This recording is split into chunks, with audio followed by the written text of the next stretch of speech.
আয় মা আয়। বাবা আর এগোতে হবে না, আমার এমনিতেই ভীষণ লজ্জা লাগতেছে। তুমি আমাকে একদম ক্লাসরুম পর্যন্ত এই বয়স আগায় দিতে আসো।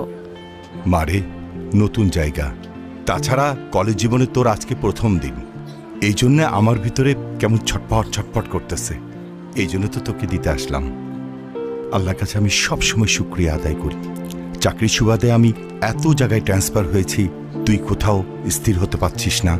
তুই কিন্তু কখনো এই বিষয় নিয়ে কোনো অভিযোগ করিসনি। তোকে তো আমি কোথাও স্থির করতে পারলাম না। হয়েছে বাবা, এসব নিয়ে কথা বলার জায়গা এটা না। তুমি এখন অফিসে যাও, আজকে তো অফিসে তোমারও first day, so best of luck. Thank you.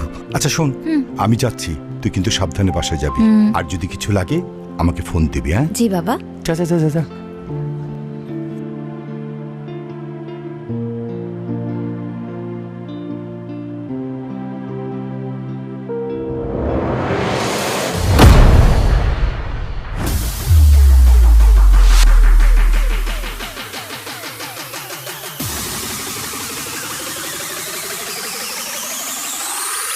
তাহলে 1905 সালে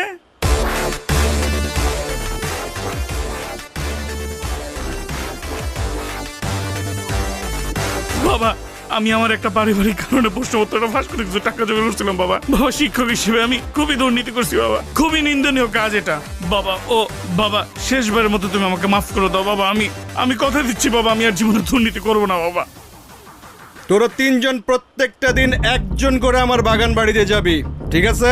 তুই যাবি একদিন, তুই যাবি একদিন, তুই যাবি একদিন, ঠিক আছে? শোন, অনেক কথা কইছস, চল তোর একটু আদর করি। আয় আয়।